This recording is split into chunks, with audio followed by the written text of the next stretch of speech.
Got it. Got it. Got it. Hi. Got it. Got it. Got it. Got it. Got it. Yeah. We're good.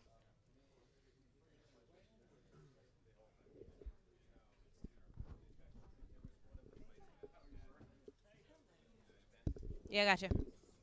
Hallie, Mike. 1, 2, 3, 4, 5. You good? Mic check. Mic check.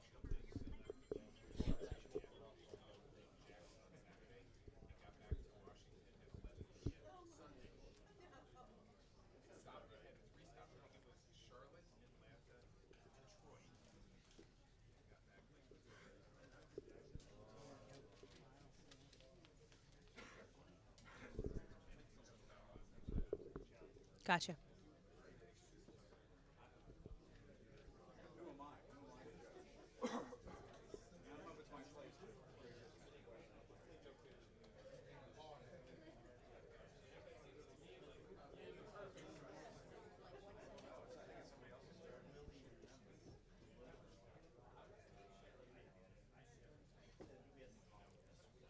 Right. Yeah. Correct. Right, and two administration sources are confirming exactly that, Ali, which is obviously significant. It is going to have real implications in the region, and it comes even despite warnings from some of our closest allies in the Middle East, in Europe. So this is frankly a big deal. And Sarah Huckabee Sanders is likely going to be facing some questions about that. If I had to predict, just as somebody who has sat in this briefing room and tried to get her on the record, along with others, on actions that the president will take, what we will probably hear is she doesn't want to get ahead of any announcement that is going to be coming. That said, you have now, for example, representatives from the Palestinian Authority saying, yes, the president did say that this is happening. He is moving forward with this. This was, just to give you some backstory context here, listen, this was a promise that the president made on the campaign trail repeatedly. So did a lot of the other candidates during the Republican primary. But look back to what happened with, for example, former President George Bush. It was a promise that he had made as well that he eventually backed off of, again, in the face of pressure from the international community, talking about the real repercussions from a sort of chaotic or violence perspective that it may have in the region. And it obviously, of course, the implications that it could have on peace efforts. It comes as Jared Kushner, the president's son-in-law, the person who is tasked with these peace efforts, has just spoken publicly over the weekend in one of these rare public appearances about moving forward with these discussions. But this move, Ali, could potentially stop that in its tracks. Obviously, something that we're watching really closely here.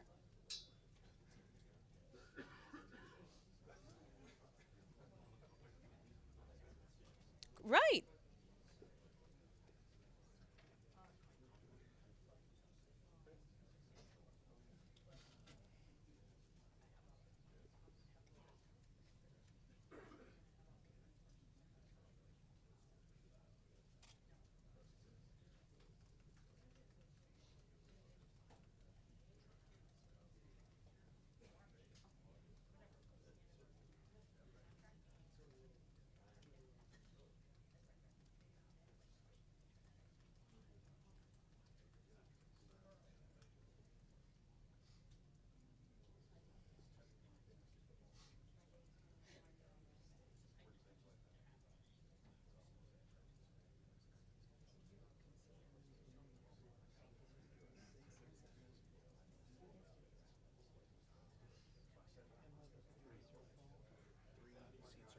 Right.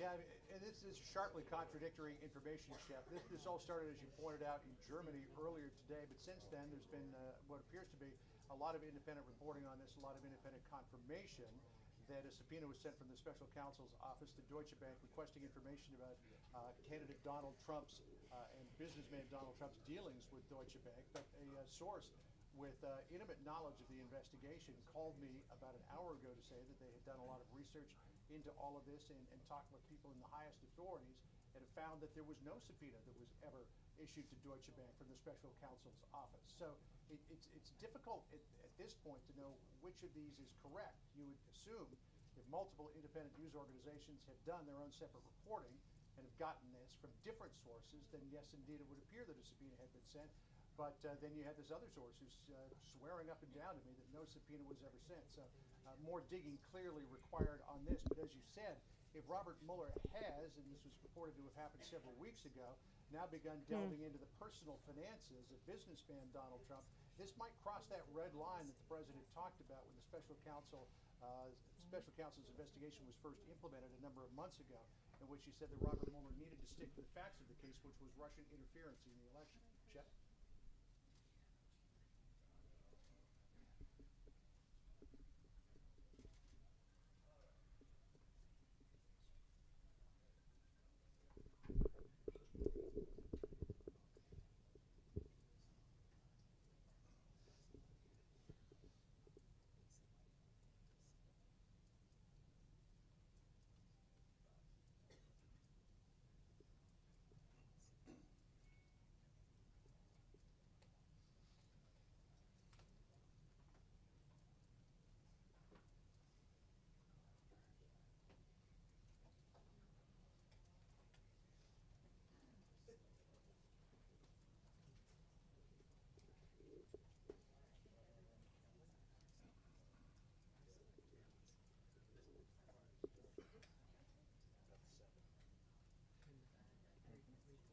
Sure.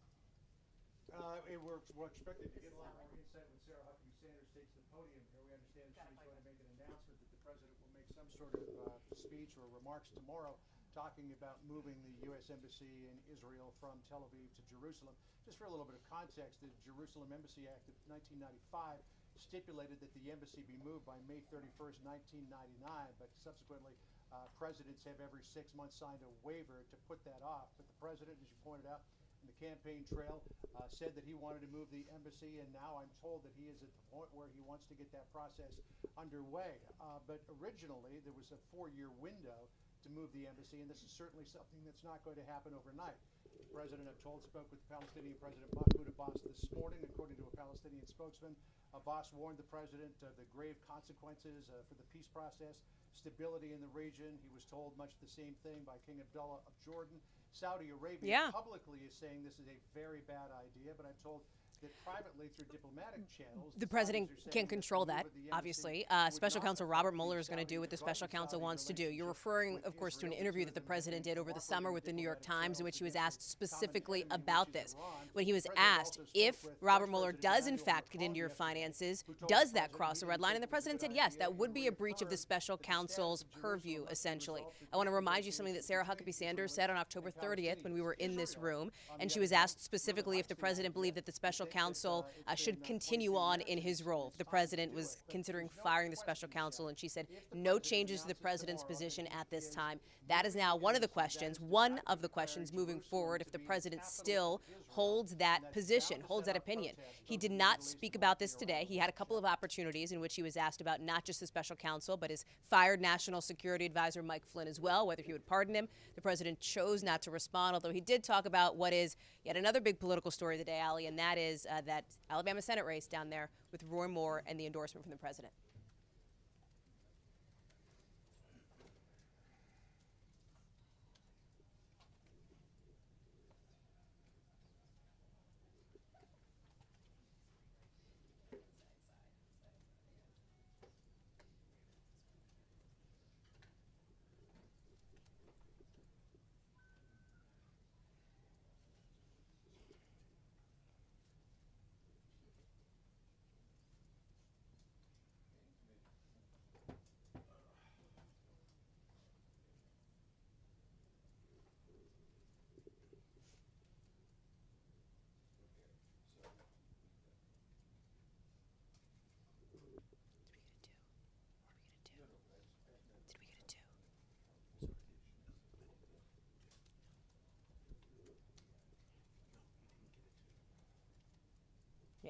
Thanks, Allie.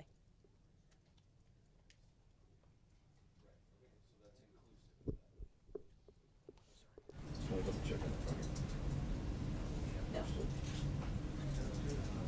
Thank you.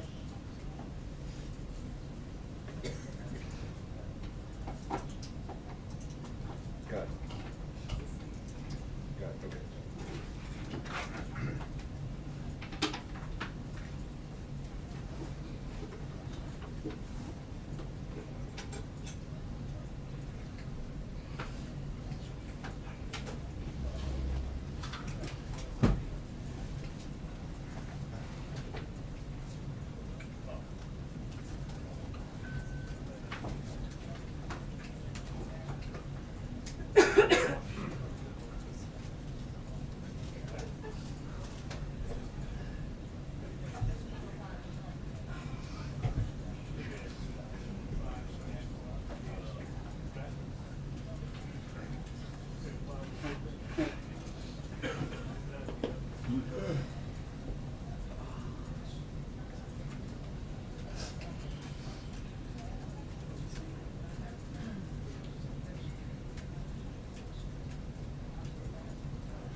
Sure.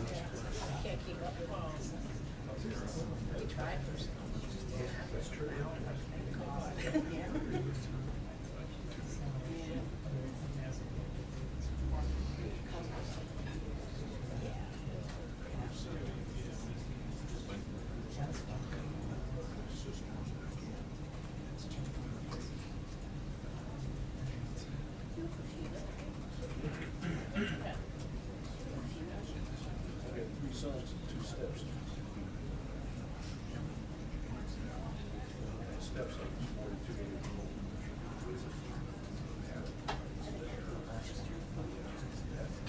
He's 50. My wife was the youngest in the family. She's 65.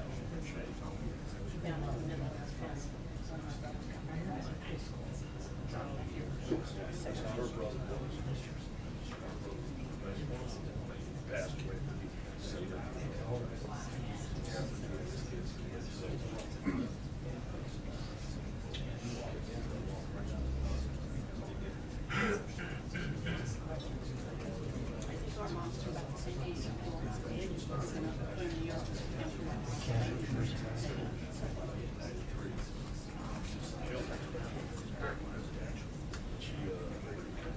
Big sister.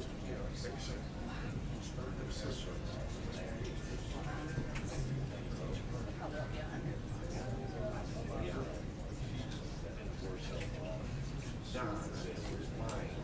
She's still kind of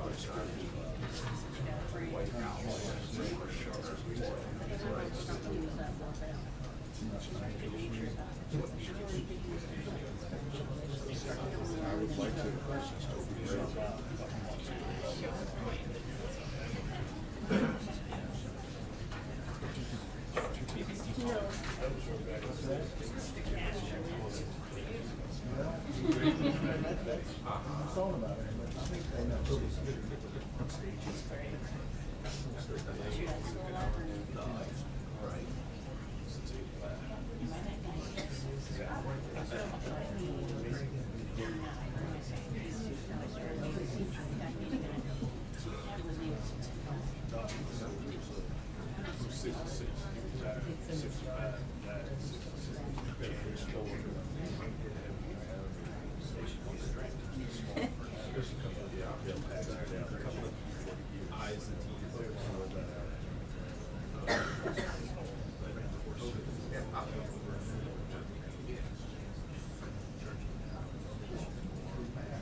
Good afternoon. As you saw, the President just wrapped up a meeting in the Oval Office with 4 families from different parts of the country. They're veterans, small business owners, workers, moms, dads, and students. And they all had one thing in common. The President's plan to cut taxes and reform our broken tax code will help them thrive and build a better life and a better future for themselves and their children. This event was an important reminder that while Washington focuses on the politics of the day, the President is focused on the forgotten men and women around our nation. These are the families who deserve a tax cut for Christmas, and that's exactly what we're going to deliver. Looking ahead, the President will visit Mississippi on Saturday, where they are celebrating the state's bicentennial 200 years of statehood. To mark the occasion, the President will participate in the grand openings of the Museum of Mississippi History and the Mississippi Civil Rights Museum. Tomorrow, First Lady Melania Trump and Second Lady Karen Pence will travel to Texas to continue their efforts in assisting those affected by this year's devastating hurricane season. They will participate in a meet and greet with first responders in Corpus Christi and then travel to Rockport to meet with a family whose home was destroyed in the hurricane. Mrs. Trump and Mrs. Pence will also visit a local elementary school to speak with faculty and students about the hurricane. And their last stop will be at a local food bank to meet with volunteers and help sort boxes for donations. Finally, I know there have been a lot of questions surrounding the President's decision on Jerusalem. Tomorrow, the President will deliver remarks Regarding this action, at 5:30 this evening, senior administration officials will hold a background briefing here to explain the president's decision. And with that, I'll take your questions. Major? Sarah, one issue that you may have seen this morning is the White House or the president at any level considering creating a global or regional spy network that would circumvent the U.S. intelligence apparatus and serve the president outside of the normal and legally defined intelligence gathering mechanisms? I'm not aware of any plans for something of that definition or anything similar to that at this time. The president would be opposed to that. I haven't had that conversation with him, but I'm not aware of any plans for anything like that moving forward. Your official has been briefed on that idea or has been discussed at any level in this administration? I haven't done a full survey of every member of the administration, but I can tell you as of right now, that's not something that's currently being planned and not something that I'm aware is moving forward in any capacity. Again, I'm not going to answer every hypothetical for every single member. Did some random person off the street come in and say Well, something? the I don't president know, might Major. consider. I'm Something sorry? the president might consider. Again, I haven't asked him, but it's not something that's currently in the works. John? World leaders have spoken out, Sarah, in the last 24 hours about the possible move of the U.S. Embassy from Tel Aviv to Jerusalem. Mahmoud Abbas says that it would have grave consequences for peace and stability in the region.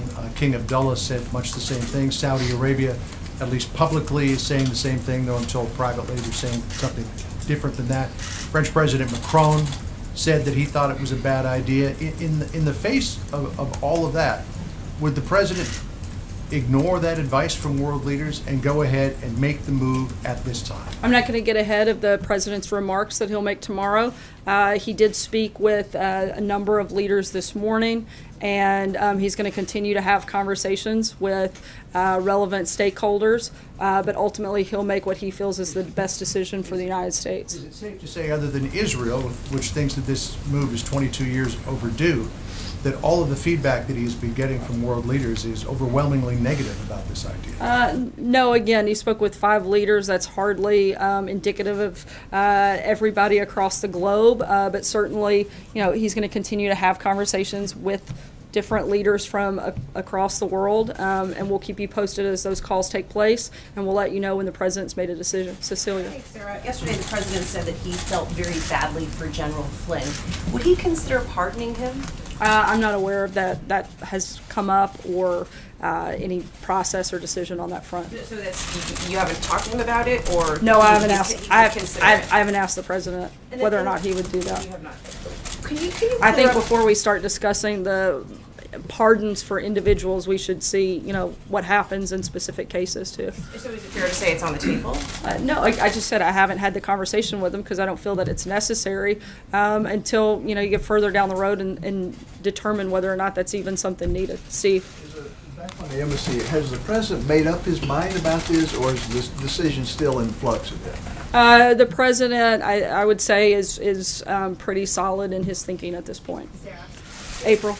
Sarah, a couple of questions. One, there are comments from people from the NAACP, from black ministers, who are planning on protesting and boycotting this weekend for the president's visit to the Civil Rights Museum. What say you? I think that would be honestly very sad. I think this is something that should bring the country together to celebrate the opening of this museum and highlighting civil rights movement and the progress that we've made. And I would hope that those individuals would join in that celebration instead of protesting it. However, they have every right to protest it. Jordan? It's an insult that he's coming as we've had issues of Charlottesville, the back and forth. The president couldn't get his statement straight on Charlottesville. I think he got his statement very clear when he condemned all forms of racism, bigotry, and violence. There's no gray area there, and I think he made it very clear what his position is. Jordan? Thanks, Sarah. Did the president know that Michael Flynn lied to the FBI at the time that he fired him in February?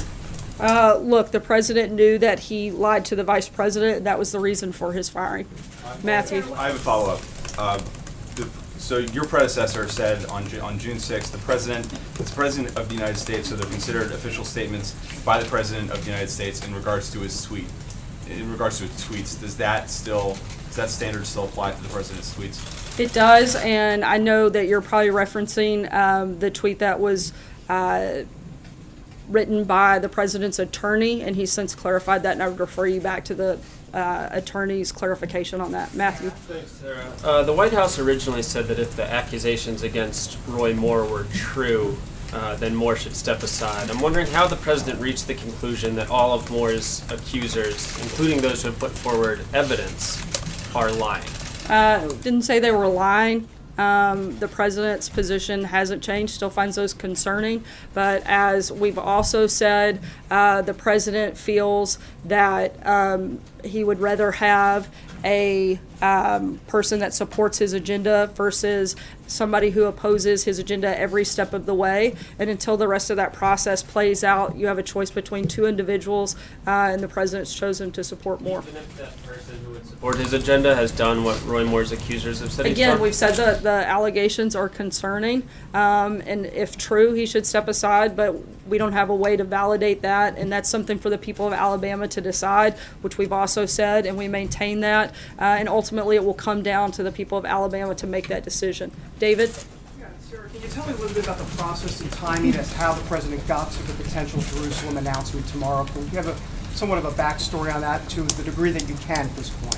I can tell you that it was a very thoughtful interagency process. In terms of specifics, that's something that will be addressed in greater detail later this evening at the background briefing, and then further by the president in his remarks tomorrow. Just a quick follow-up, and evangelicals' role in this, how crucial has that been in terms of the Faith Advisory Council? Look, the president wanted to make the decision that was the best decision for the United States, and I'm not going to get ahead of anything beyond the events later today and tomorrow. John? Thanks a lot, sir. I have a question for you about the special counsel's office. Does the president believe that special counsel Robert Mueller or anybody on his staff is biased in any way against the president?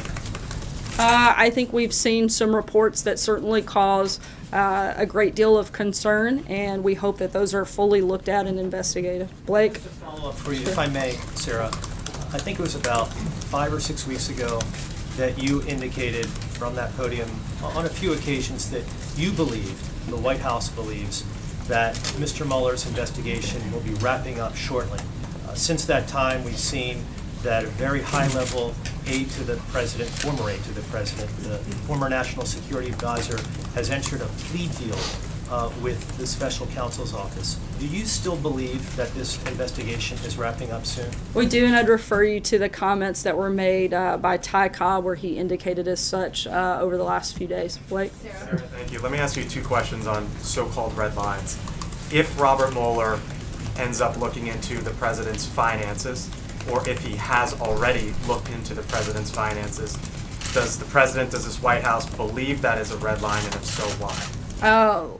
Look, I think it's important to note, and hopefully you guys have seen this statement that Jay Sekulow, a member of the president's legal team, has put out within the last hour, that they confirmed that the news reports that the special counsel had subpoenaed financial records relating to the president are completely false. No subpoena has been issued or received. We've confirmed this with the bank and other sources. I think that this is another example of the media going too far too fast, and we don't see it going in that direction. Let me ask you the second red line. This White House has consistently said there are 2 red lines on tax reform, middle class relief, and then a 20% corporate rate. But the president over the weekend seemed to suggest that he would be amenable for a corporate rate up to 22%. Why would he be willing to step over his own red line on that issue? Look, the president said I guess maybe a couple of hours ago that we're firm and we feel strongly about the 20%, and we're very excited about the progress we've made on that front, and think that we'll get there on both sides in the House and the Senate. Mike? Sarah? So two quick things. One, does the president believe, as the lawyer from the Solicitor General's office said at the court today, that a baker could put a sign in his window saying, "We don't bake cakes for gay weddings," and that would be legal? I'm sorry, could you say the first part of that question again? My cough kind of drowned you out. So the Solicitor General, the lawyer from the Solicitor General's office for the administration, said today in court, in the Supreme Court, that it would be legal, it would be possible for a baker to put a sign in his window saying, quote, "We don't bake cakes for gay weddings." Does the president agree that that would be okay? The president certainly supports religious liberty, and that's something that he talked about during the campaign, has since upheld since taking office. That would be, I believe that would include that. Okay, and Catherine? one other question just on Russia, but not one that you would expect. What does the president think of the decision to ban Russian athletes from the Olympics in 2018? I haven't had the ability to speak with him directly about that decision since it was made here earlier today, but I'll certainly be happy to talk to him and follow up with you on that. Catherine. Sarah, House Republican leaders had to push back a vote in a short-term budget bill this week to avert a shutdown. Does the White House think that a shutdown is a possibility? You know, it's always a possibility, but it's certainly not what we hope for.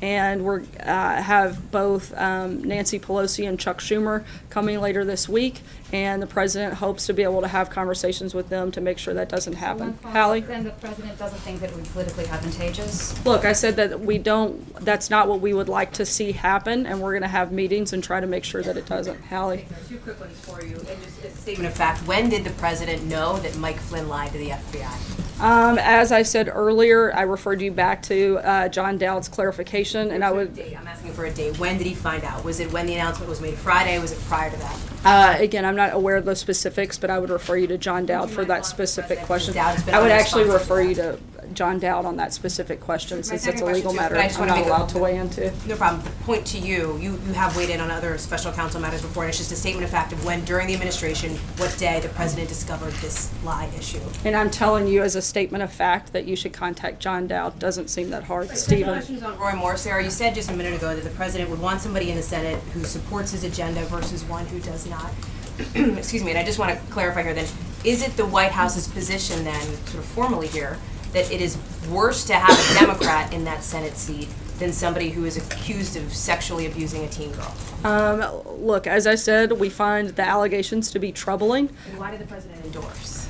Look, I think that those are different things in terms of we aren't going to be the ones to determine that process. That's for the people of Alabama to determine what those things come down on. He does want people that support his agenda. He's not going to obviously support a Democrat. And I think if that's our standard, then we need to look at a number of members of Congress that have had allegations brought against them that are still in office. Stephen. Thanks, Sarah. I do want to nail something down with respect to John Dowd and what he's been telling us in the last couple of days. He's argued that the president cannot be charged with obstruction of justice because he is the chief law enforcement officer in the country. That's his opinion. Does the White House share that opinion? Has the White House counsel's office looked into this question? Does it share that perspective? Look, I'm not going to get into a back and forth on legal theories, but I can tell you, as the president has said, there's no collusion, there's no obstruction, and that we're confident that the facts will show that when this is wrapped up. What do you Jim? think of the whole notion of obstruction of justice, though? I mean, it's been discussed in the last couple of days. A lot of people have been talking about it. What do you think about it? I'm not an attorney, and as far as I know, only John Decker in the room is. And so, if you want to ask him legal questions, you certainly can. I don't know if he'll answer them, but that's as far as I'm going to go on that. Jim? I'm not an attorney either. Let me ask you about. I know, that's why I didn't call you out. Thank you, I appreciate that. This decision on Jerusalem, is the president concerned that there could be violence as a result of recognizing Jerusalem as the capital of Israel? Has that been looked at by this White House? A number of things have been looked at that have been weighed into the president's decision, but as I said a few minutes ago, I'm not going to get ahead of his remarks, and we'll be certainly happy to address those at a later time. On Roy Moore, just very quickly, the folks got a couple of questions. Isn't there a moral decision that you're making here? And I'm sure you've heard this talked about in the news the last couple of days as the president has decided to endorse Roy Moore. This is somebody who has been accused of child abuse, of molesting children. How can that vote in the Senate be that important that you would take a gamble on somebody who has been accused of molesting kids? I think that's of something, harming as I've somebody said, who's underage? As I've said, that's something for the people of Alabama to decide, and that's up for them. That in any way, has he wrestled with that question? As I said, we find the allegations very troubling, and again, this is up to the people of Alabama to make that decision. I'm not a voter in Alabama and can't make that decision. Brian? Sarah, thank you. The president said that the tax plan will hurt him individually. Will the president release his taxes to prove that? I'm not aware of any plan to do that, but if it changes, I'll certainly let you know. I mean, he can release it even if it's under audit, he can release his tax returns. As he said, as long as it's under audit, he's not going to do that, and I'm not aware of any plans to change that policy at this time. John? Yeah, thank you, Sarah. A matter of procedure on the Roy Moore endorsement. Did the president have any conversations with Chairman McDaniel of the RNC after he made his position known, or did he talk to State Chairman Latham in Alabama, or any of the players involved in the Republican National Committee before they decided to get back in the race and support Roy Moore? I know there have been conversations between administration officials and the RNC and supported that move, but legally I can't, because of the Hatch Act, go much further beyond that. Can't say who the officials are. I know that there were multiple conversations. I'm not aware if the president spoke specifically with the chairwoman. I'd have to check on that and let you know. But I do know the administration supported the RNC's decision. However, I can't go any further than that at this time. Hunter? Thank you, Sarah. Given the president's endorsement, does he agree with Roy Moore that Muslims should not be allowed to serve in Congress? I haven't asked him about a past statement from Roy Moore. But, I mean, you're saying that their agendas are kind of in lockstep. I'm saying he Does that go supports the both ways? president's agenda. The president doesn't necessarily support everything of Moore's agenda. Amen. Thanks, Sarah. Does the president expect Deutsche Bank or any financial institutions to cooperate with requests for documents from U.S. law enforcement if they get them? As I said a few minutes ago, Jay Sekulow, a member of the president's legal team, put out that The message to the financial institutions themselves, if they get a request, should they comply with that? Look, I'm not going to get into hypothetical situations and try to determine and project everything that could happen. We know that it hasn't happened up until this point, and that the reports out were totally false. And again, the media got ahead of their skis a little bit on pushing and driving that story that wasn't true. Brian? Just to follow up on one more of it. Are you saying that, you're saying let the people decide, but this administration has endorsed Roy Moore? Why endorse him if you want the people to decide? You're influencing the decision by endorsing him. And secondly, are you saying that no matter who runs as a member of the GOP, it's okay as long as you are in lockstep with the president and vote the way he wants? Once again, I'm not going to get into every person that could or couldn't run for office down the line. Hold on, I'm going to finish answering the question if you'll allow me to. I'm not going to address, you asked, the end of your question was every person that runs for office. One, I'm not going to weigh into, because I don't know who may run for office. But what I can say, the president made that decision, and he decided that it was better to have somebody that supports his agenda than a Democrat that doesn't. Again, it's still up to the people of Alabama to decide. They're ultimately the only ones that can vote in that election. See what happens. Last question, Dave. Thanks, Sarah. The administration reported today that illegal border crossings have dropped to a 45-year low. Does that lessen the urgency as we're getting down to spending decisions here about whether to go forward with building the wall in this budget? I think it shows probably the effectiveness of the Trump presidency, and another success story as we wrap up the year, and certainly something that could be looked at. But I think the need for the border wall and border security, as well as responsible immigration reform, still stands, and we still need to look at all the ways that we can protect our national security, and we still feel strongly that that's one of them. Thanks so much, guys. The briefing tonight, is it going to be embargoed? Yeah, it'll be in Till morning or? What did she say? Hogan will be off the record.